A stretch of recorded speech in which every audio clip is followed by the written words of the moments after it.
Olá, meus amores, tudo bem com vocês? Sejam muito bem-vindos a mais uma aula de História. Na aula de hoje nós vamos começar um tema novo, mas dentro ainda daquela antiguidade clássica, né? Lembrando, a antiguidade clássica é composta por duas grandes civilizações, Grécia Antiga e Roma Antiga. Nas últimas aulas nós terminamos, nós falamos bastante sobre Grécia Antiga, agora nós vamos começar um novo tema falando sobre Roma Antiga. Vem comigo!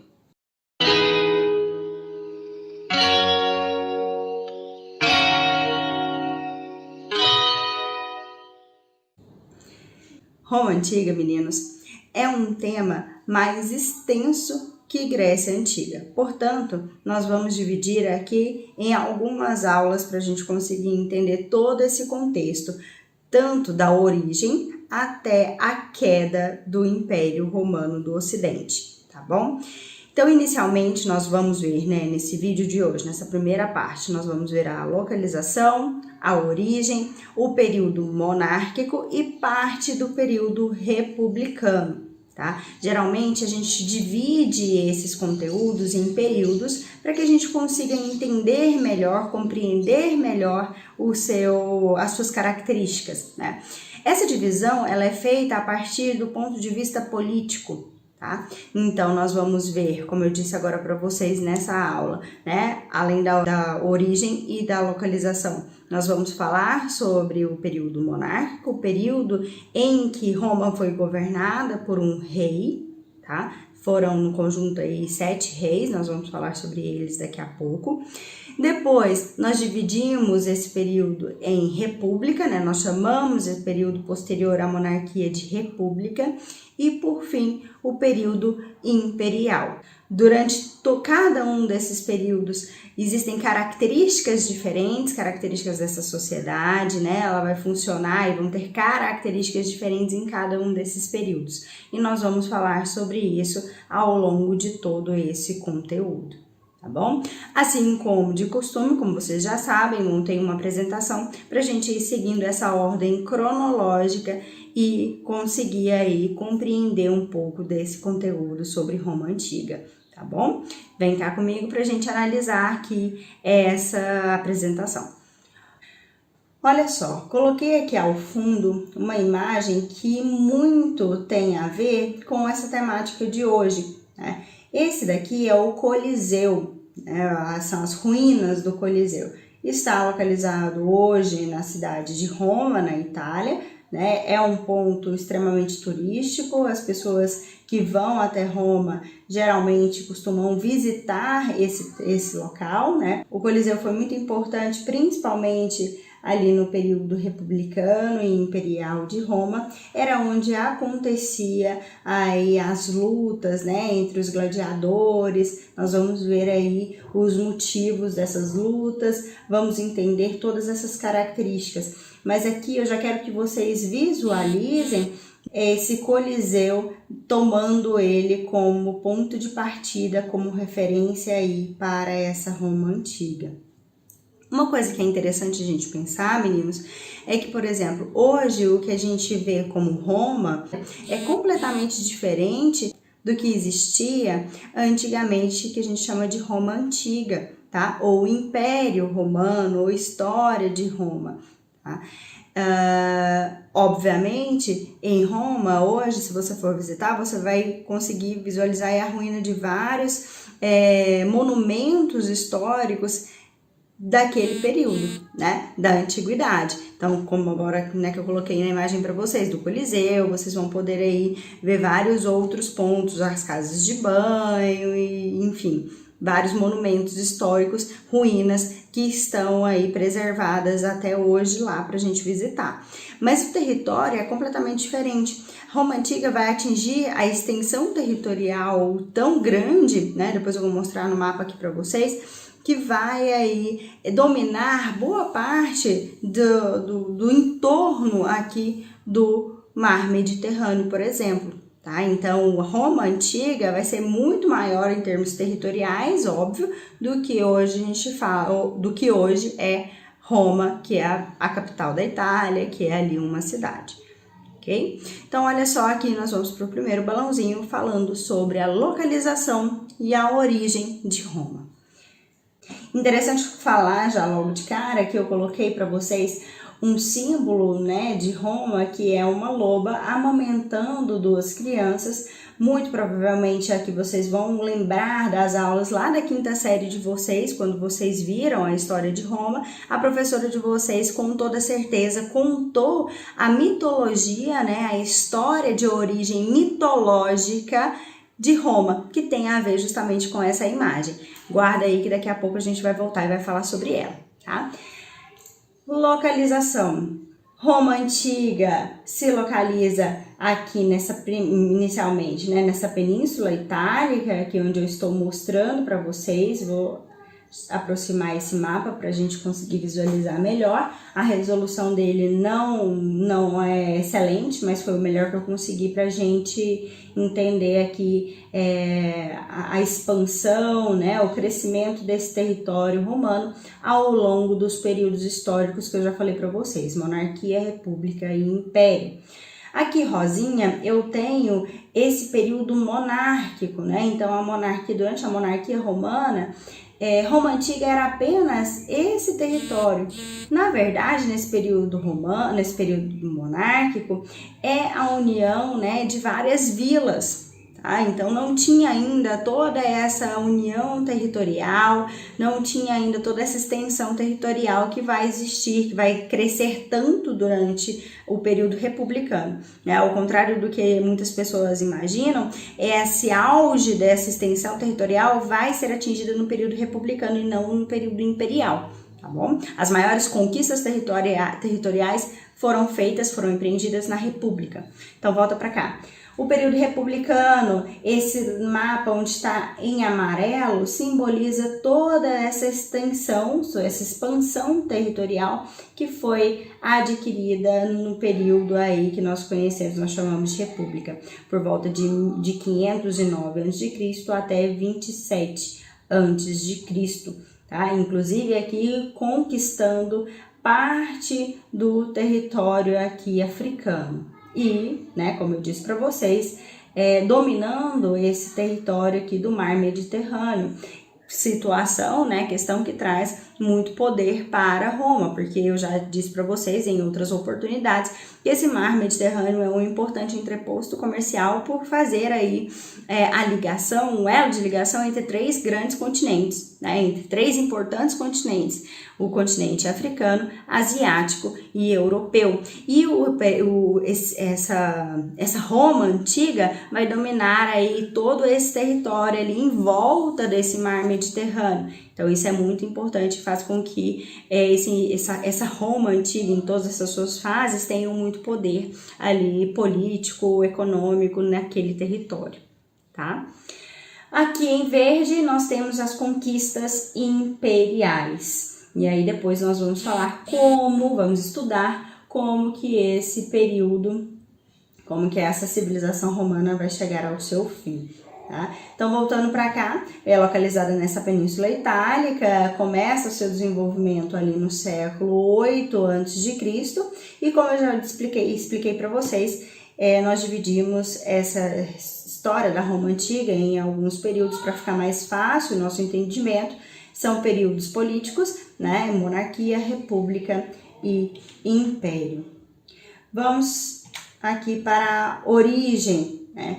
Existem duas vertentes para a origem romana, dessa história romana, dessa civilização romana: a origem histórica e a origem mitológica. Nós vamos falar sobre as duas. Não quer dizer que uma desvalide a outra, tá? São apenas duas formas diferentes de ver esse mundo. E naquela época, vale ressaltar que essas civilizações acreditavam muito nessa mitologia. Então, para aquelas pessoas, essa origem mitológica era de fato verdadeira. Não cabe a nós discutir, questionar se é verdade ou não, né? Uma vez que nós estamos falando de mito, tá? Então, é importante a gente ressaltar isso daqui. A origem histórica dá conta que a criação dessa civilização romana se deu por meio aí da junção de vários povos. Ali naquela região que eu mostrei no mapa para vocês, onde estava a Rosinha, já estavam fixados alguns povos latinos. E aí esse termo, muito provavelmente vocês já ouviram falar, né? Uma vez que o nosso próprio idioma é herança justamente desses romanos, né? Desses latinos. Tá? Então, provavelmente vocês já ouviram falar nessa nomenclatura. Então, ali naquela região já estavam estabelecidos latinos e começam a vir outros povos de outras origens, por exemplo, os etruscos e até mesmo os gregos por meio ali da segunda diáspora. Se vocês lembrarem lá da nossa aula de Grécia, vocês vão aí conseguir perceber que eu falei para vocês que a segunda diáspora grega faz com que esses gregos saiam de lá do território grego e migrem para o que vai ser chamado de Magna Grécia. Essa Magna Grécia é justamente nessa região aqui dos romanos da Península Itálica. Então, eles também vão contribuir para essa formação dos povos romanos, tá? Então, Roma, de acordo com essa origem histórica, seria aí a junção desses vários povos, dos povos latinos, dos povos etruscos e mais tarde também nós temos a participação, como eu disse, reforço, dos gregos a partir da segunda diáspora. Tá bom? Então, a origem histórica é essa. A origem mitológica diz que essas duas crianças, Rômulo e Remo, foram abandonadas à margem do rio. Essas duas crianças seriam aí espécies de semideuses, né? Seriam filhos do deus Marte com uma jovem chamada Reia. Eles foram abandonados num rio e eles foram resgatados por uma loba, amamentados por uma loba e entregues aí numa vila, numa dessas vilas.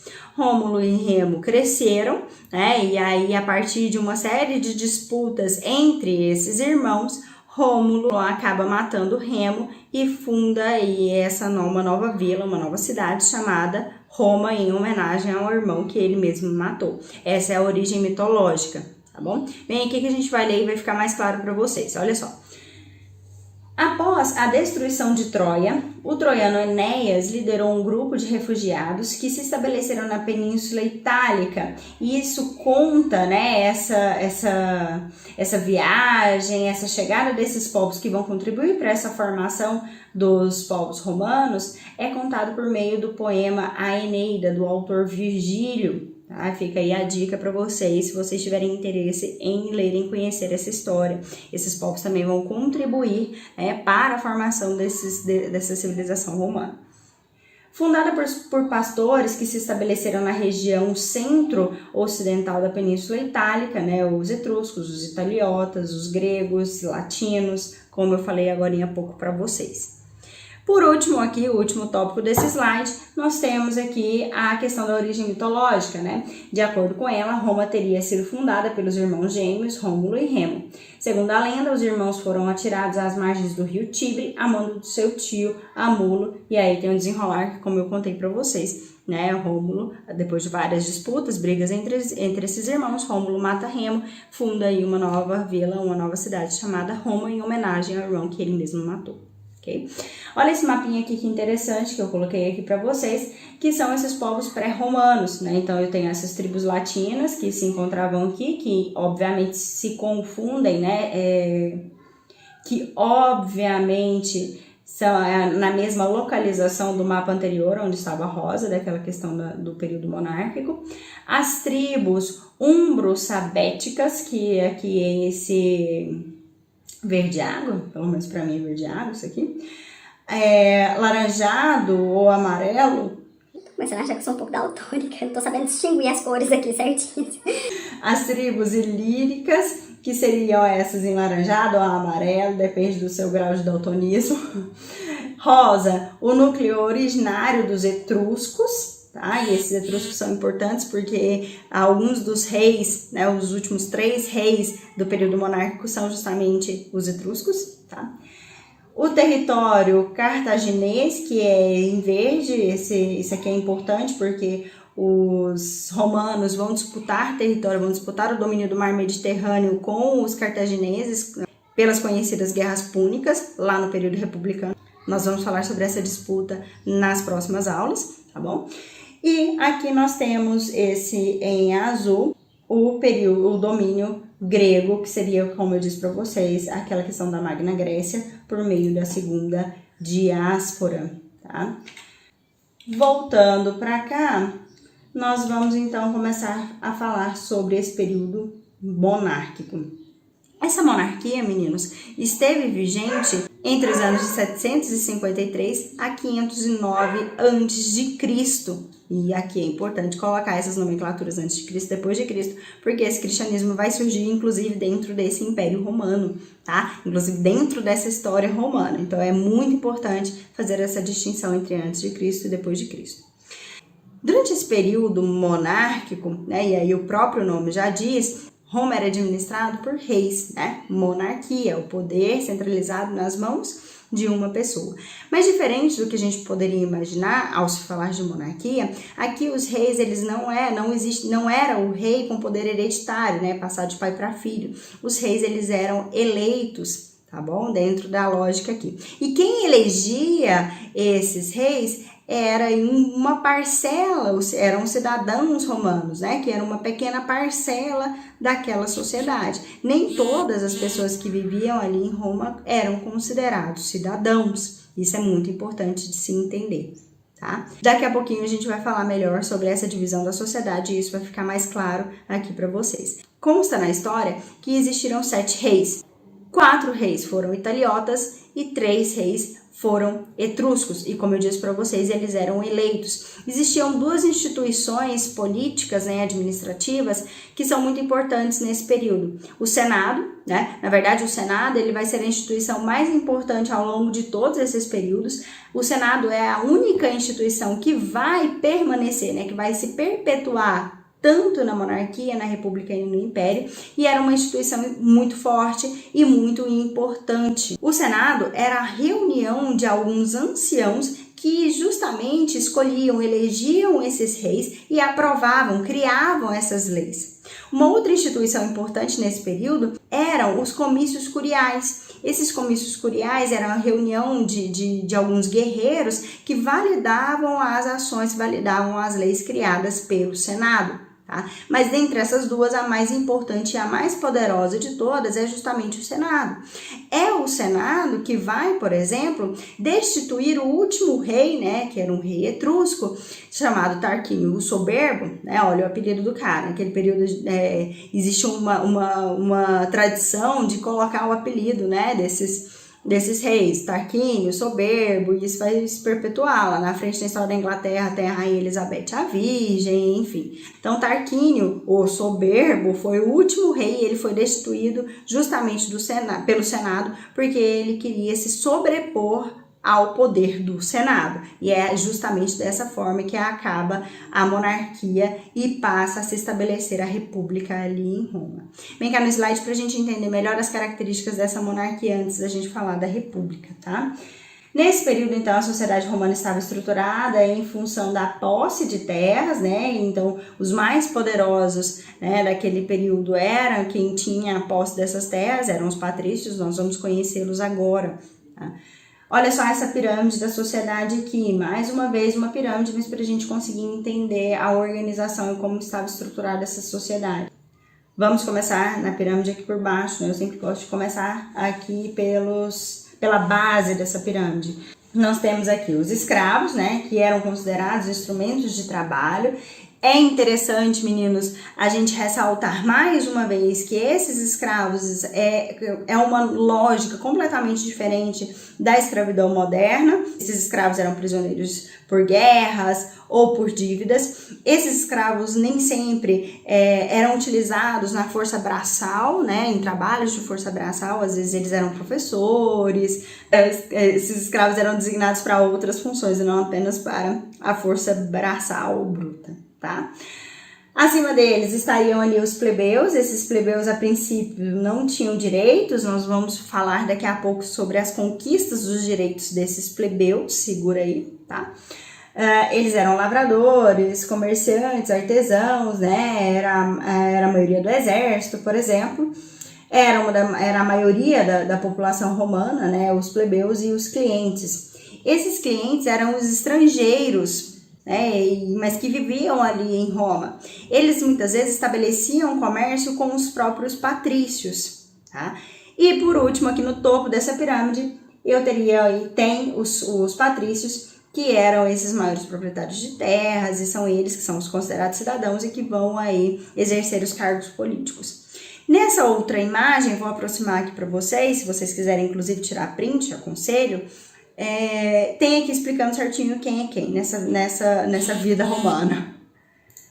Nós temos aqui os patrícios, né, os fundadores de Roma e seus descendentes, os maiores proprietários de terras, os plebeus, que eram homens livres e não possuíam direitos políticos, eram artesãos, comerciantes e pequenos proprietários, os clientes, que eram dependentes dos patrícios, que lhes davam proteção e trabalho em troca de serviços e de votos nas eleições, e os escravos, que eram prisioneiros de guerra e seus descendentes, ou pessoas que não pagavam suas dívidas. Lembrando mais uma vez o que eu acabei de falar para vocês, essa diferença entre a escravidão desse período, a escravidão antiga para a escravidão moderna. Como eu disse para vocês, esse período monárquico ele chega ao fim por meio aí desse Senado, né, da articulação do Senado para derrubar o último rei etrusco, que foi o Tarquínio o Soberbo. E é justamente o Senado que impõe, então, e que limita as regras do que vai, de como vai funcionar agora esse período que nós estamos chamando de república, tá?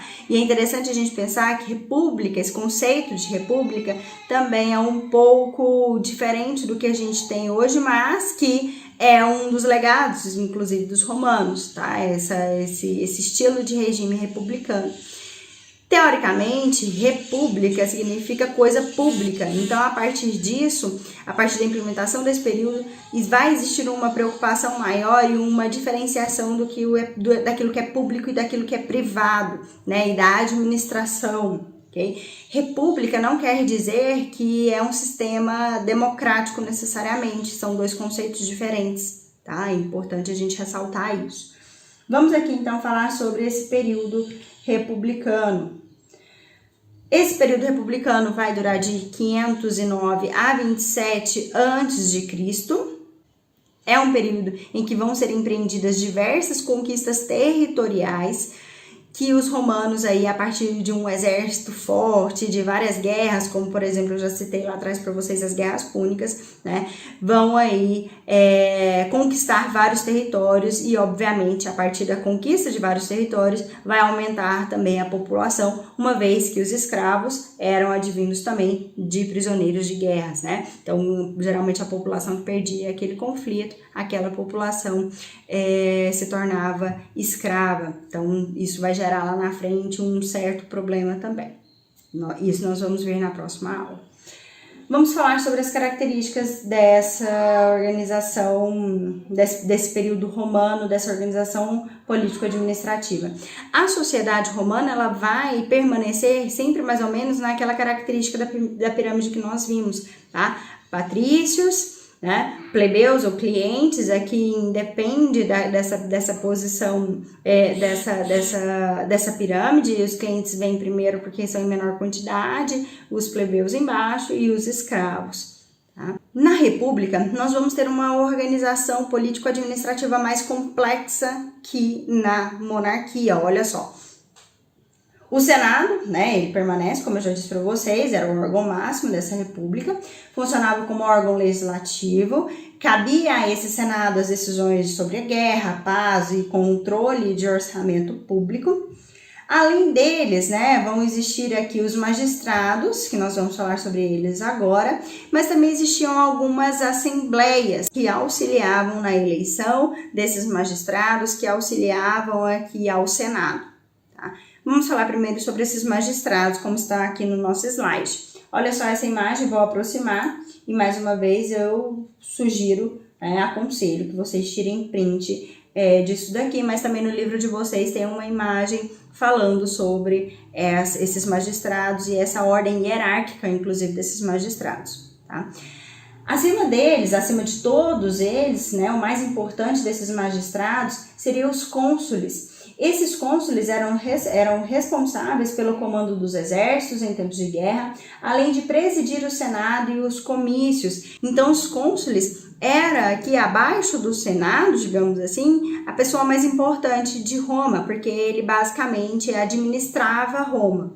Tá? O consulado não era um cargo vitalício, uma vez que havia uma troca, né, de poder, a cada ano era trocado esse cônsul, tá? Pela aristocracia, obviamente, né? Quem ocupava e quem votava eram justamente a aristocracia, que eram os patrícios. Abaixo dele existiam os pretores eram os responsáveis pela justiça. Depois deles, os edes, que tomavam conta dos serviços públicos, abastecimento da cidade, segurança, pavimentação das ruas e organização de jogos políticos. Dá pra gente fazer uma relação aqui com alguns, como se nós estivéssemos vendo uma empresa, né? O cônsul seria o CEO dessa empresa, o Senado seria ali o grupo de acionistas, né, majoritários, por exemplo, tá? Os pretores seria a ala jurídica dessa empresa, por exemplo. Os edes seriam os gerentes que tomavam contas, né, que toma conta, que gerencia essa parte burocrática, essa parte prática dessas empresas, né, aqui como está descrito na imagem, de pavimentação, de abastecimento dessa empresa, enfim, dá pra gente fazer essa relação. Os questores eram aqueles que cuidavam principalmente do tesouro público.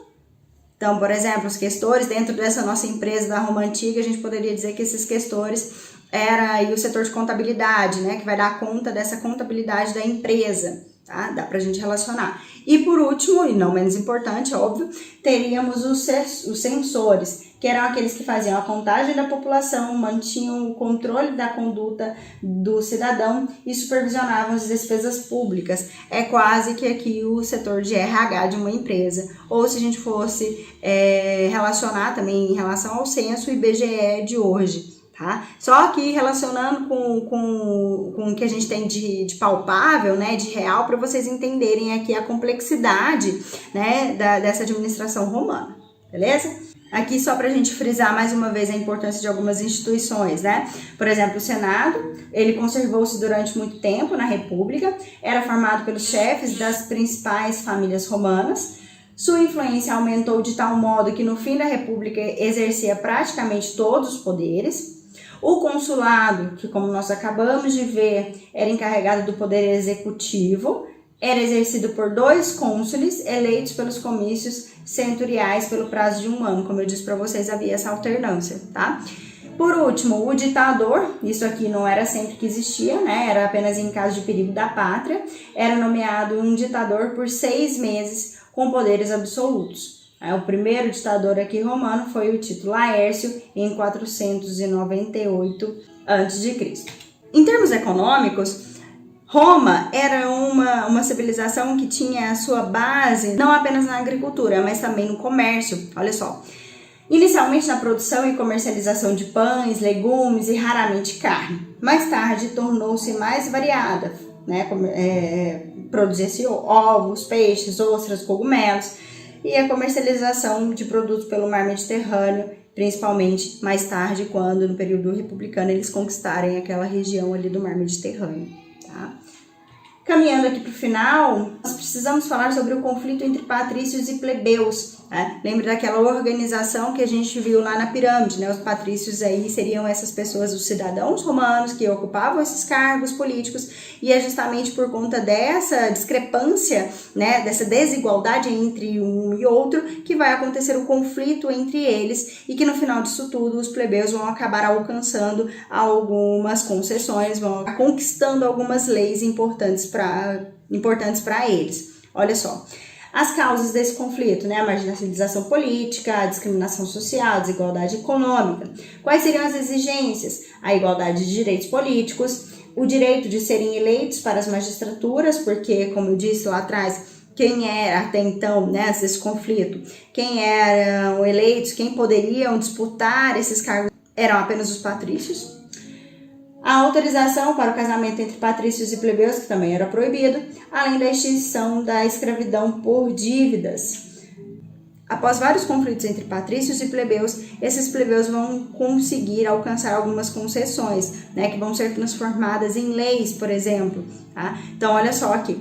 Primeiro vai ser criado o tribuno da plebe. Esses tribunos da plebe na verdade, uma nova magistratura criada após o final, né, desse conflito entre patrícios e plebeus. Esses tribunos da plebe, então, ficavam responsáveis por determinar tudo aquilo que seria que estivesse envolvido os plebeus. Olha só. Podiam propor leis e vetar aquelas contrárias aos interesses dos plebeus. Então, eram os representantes dos plebeus ocupando essas magistraturas, né, esse cargo político. Isso é um importante avanço, é uma importante conquista para os plebeus. Nós temos ainda a lei Canuleia, que permitiu o casamento entre patrícios e plebeus. A lei Licínia Sestia, que proibia a escravidão por dívidas e o acesso à terra pública.